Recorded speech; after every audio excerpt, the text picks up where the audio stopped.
This is Chapter 10, 10.5, Factoring Out the GCF. Let's start off with the greatest common factor, okay, the GCF. And how do we find that? Okay, in order to find the GCF, first you have to list all the factors of each number that's given to you. Okay, and then you have to identify the largest factor that they all have in common. So let's just try this real quick and see how we do with it. If you were given 12, 9, and 6, okay, first thing you want to do is list all the factors for 12. So you have 1 and 2, 2 and 6, 3 and 4. Okay, let's list all the factors for 9. You have 1 and 9, 3 and 3. And then all the factors for 6. You have 1 and 6, and then 2 and 3. So from here, you're just looking for the biggest factor that they have in common. Okay, and you can see that it's going to be 3. Okay, so you've got a 3 in all of them. And that's the largest factor, the greatest common factor. So the GCF here is 3. Okay, not too bad. You probably remember how to do that. What seems to be the trouble is when you step in the variables. So let's take a look at this. If you have these two sets of variables and you're asked to find the GCF of them, you have x cubed, y to the 4th, z to the 2nd. You have x squared, y to the 5th, z cubed. So what you want to do to find the GCF of the variables is list out the variables in expanded form. So in this case, you're writing out 3 x's, okay, because you had x cubed. You're writing out 4 x's here, which was y to the 4th, and then you have 2 z's here, which was z to the 2nd. So let's do it again over here. Okay, 2 x's, 5 z's, and 5 y's and 3 z's. So you're looking to see how many of each they have in common. So over here you have 3 x's, but over here you only have 2. So if you look at it, this one has 2, this one also has 2. That's what they have in common. They each have 2. Okay. This y has 4, okay, and this y has 5. So they only have 4 y's in common. It has to match up. Okay, they have to be an equal number between each of them. Okay, this has 2 z's, this has 3 z's. So the z's that only match up are the 2. So there's only 2 z's that they have in common. So what's your GCF then? Okay, well your GCF, if you put it back together, okay, we said it has 2 x's in common, so you have x squared. It has 4 y's in common between the two of them, so you have y to the 4th, and then 2 z's they have in common, so you put it back together and you have z to the 2nd. So this is your GCF when you're dealing with variables, these two variables. Okay, so when finding the GCF of variables, always use the smallest exponent of the like bases. So if you look here, okay, when we say use the smallest exponent of the like bases, x and x are the bases here. They're alike. Okay, we're going to use the smaller exponent to be the GCF. Okay, y and y, those are alike. We're going to use the smaller. The smaller of them is 4. And then you have z to the 2nd and z to the 3rd. Use the smaller of the two of them, and that is z to the 2nd. Okay, so it's kind of like a shortcut there if you don't want to sit here and list out all the letters. Okay, so you always use the smallest exponent of the like bases. Alright, so let's factor out a GCF. Okay, first thing you have to do is identify the GCF. Alright, so let's take a look at this. If we list the factors here of 4 and 12 and 20, we'll be able to find the greatest common factor out of all those numbers. Okay, here's the factors of 4, 1 and 4, 2 and 2. Factors of 12, 1 and 12, 2 and 6, 3 and 4. And factors of 20, 1 and 20, 2 and 10, 4 and 5. Okay, I'm listing them all out. Sometimes you can just see this right away. Okay, you might be able to identify the GCF without listing out the factors. The GCF is going to be 4. Okay, they all have 4 in their factor list. That's the biggest factor they share in common. Okay, some people can look at this and they can identify it right here. They can see that 4 goes into all of them. 4 is the GCF. Alright, so since you know 4 is the GCF, this is going to go on the outside of your parentheses. Okay, so this is your GCF right here on the outside of your parentheses. Notice I kind of set the structure up for you here. You have a space here, okay, and a space here and a space here. Your signs, okay, they match your equation up here. So this was a plus first, this is a plus. This was a minus, and then this was a minus. So the signs aren't going to change here. Okay, but what we're doing, it's sort of like division. Okay, start off with the first term. You're factoring out the GCF. So I want you to think of it like this. Okay, if you have 4, okay, and you divided it into 4, okay, you would have 1. Okay, and you would have an x squared left over. Okay, the x squared is going to drop into your answer. Okay, you can put a 1 here in front of it if you'd like, but it's going to be x squared. Okay, let's try that again with the second term. If you have 12 here, okay, 12x, all right, and you divide that by 4, okay, you're going to get 3x. Okay, so it's like saying 12 divided by 4 gives you 3, and the x just drops down because there was nothing to cancel out or change it right now. Eventually we'll get to that. Okay, the last term, the 20 divided by 4 is going to give you 5. Okay, this is completely factored. There's nothing inside the parentheses that is common. Okay, this has an x squared, this has an x, but this doesn't have an x. Okay, and then this number is 1, this number is 3, and this number is 5. If you were to list the factors of 1, 3, and 5, their GCF would be 1. Okay, and that's what you want. You want it to be that way because now there's nothing else to take out and it's fully factored. Let's check it.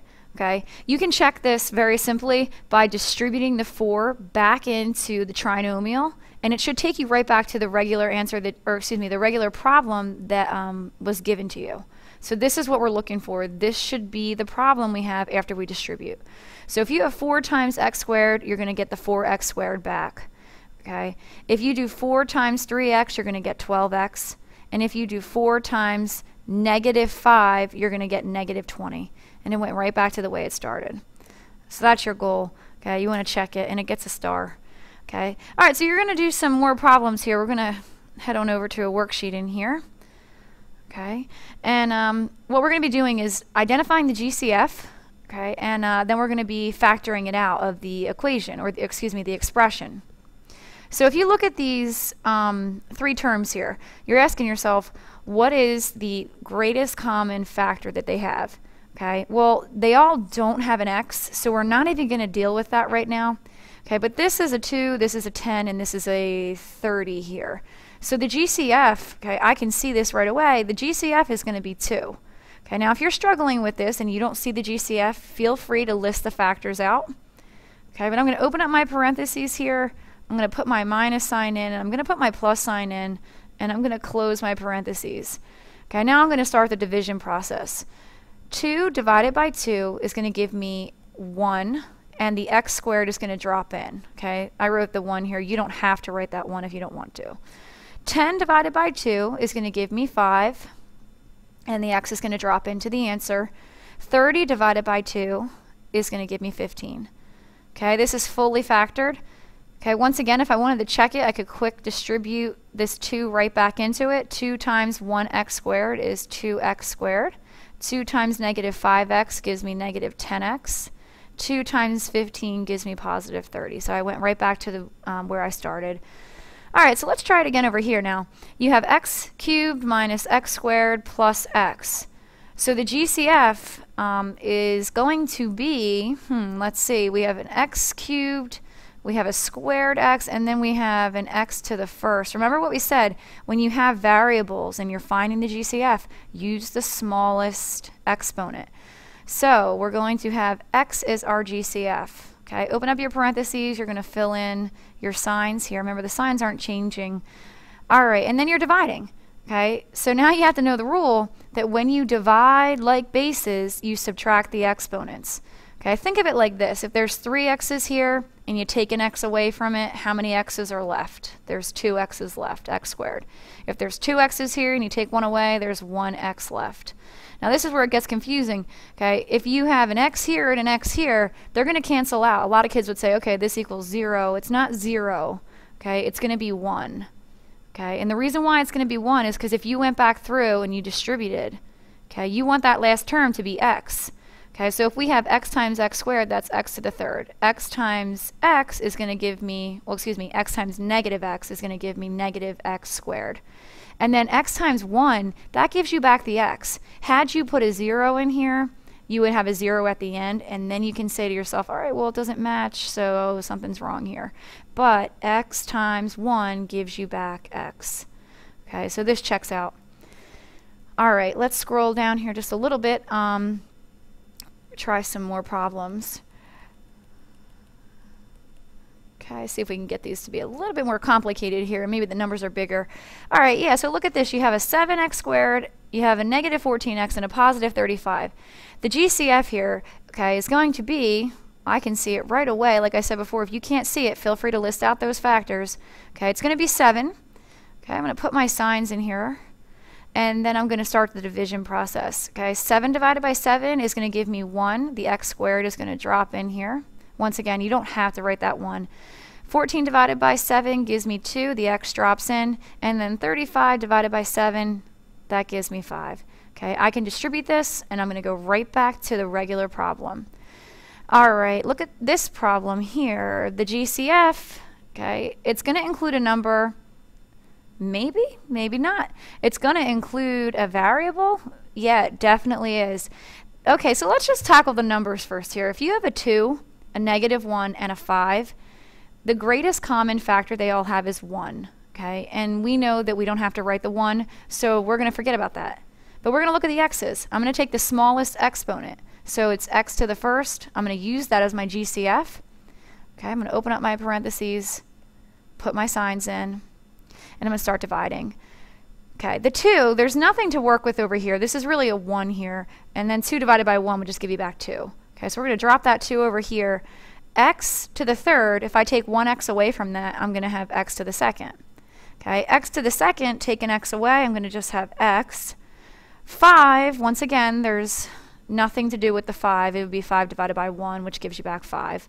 Okay, and then you have an x to the first and an x to the first. Remember, those cancel. Okay, they technically would become a 1. Okay, but 5 times 1 is just 5. Okay, so no need to write that. Okay, if I distribute this back out, let's do that real quick. If I distribute this back out, I'm going to go right back to the beginning. So I have x times 2x to the second, which gives me 2x to the third. X times negative x gives me negative x squared. And then 5 times x gives me back positive 5x. Okay, so that checks out. All right, let's scroll down again. All right, so 5 and 6. Okay, let's take a look at this. Now there's only 2 terms here. We were used to seeing those 3 terms. Okay, I can still factor this. I can still pull out the GCF. I have a 6 and I have a 10. Okay, the common term that goes into both is going to be 2. So 2 is going to be a part of the GCF, but also I noticed that there's an x cubed and an x squared here. Take the smaller exponent. Okay, you're going to have x squared as a part of your GCF. Open up your parentheses and put that sign in there. And then just start dividing. 6 divided by 2 is going to give you 3. X to the third, if you take 2 x's away from it, remember you're subtracting, you're going to have 1 x left. Okay, divide 10 by 2, which gives you 5. And then x squared and x squared, those just cancel out, so you don't have to write anything over here. Okay? And if you distribute this back in, you're going to go right back to that same answer like I showed you before. Okay, look at number 6. Number 6, you have all n's here. There's no numbers involved, so the GCF is going to be definitely an n, but is it n to the fourth, n to the third, n to the second? Okay, we're going to take the smallest one. It's going to be n to the second. Okay, open up those parentheses, put all of your signs in, then close them up at the end. And then start the division process. Okay, so you're really saying n to the fourth divided by n to the second. Remember, it's subtraction. 4 n's are here, 2 n's are here. I'm going to take those away. 4 minus 2 gives me 2. 3 n's are here, 2 are here. 3 minus 2 gives me n to the first. You don't have to put the exponent, but we'll do it for fun. N squared and n squared. Remember, when they cancel out completely, don't put a 0 here. You want to write the number 1. Remember, when you distribute this back in, you want this last term to be n to the second. Okay, so that's why it's a 1. All right, let's scroll down here again. These are the last 2 problems. Oh, that might be a little too far. Let's go back up a smidge if I could get it there. There we go. All right, last 2, okay? 2 terms here. Look for the GCF, okay? Out of the numbers between 3 and 9, the GCF is going to be 3. Okay, look at these. You have x squared and you have an x. Take the smaller exponent. So the GCF is 3x. Okay, start the division process. Okay, you got your little template here, your little setup. All right, so now you're going to divide. 3 divided by 3 gives you 1. Okay, I'll put that in there. Okay, and then I have x squared and x. If I take this x away from x squared, there's only 1 x left. Okay, 9 divided by 3, that's going to give me 3. x and x, those cancel. Remember, you don't have to write anything here. They become a 1. You do not need to write that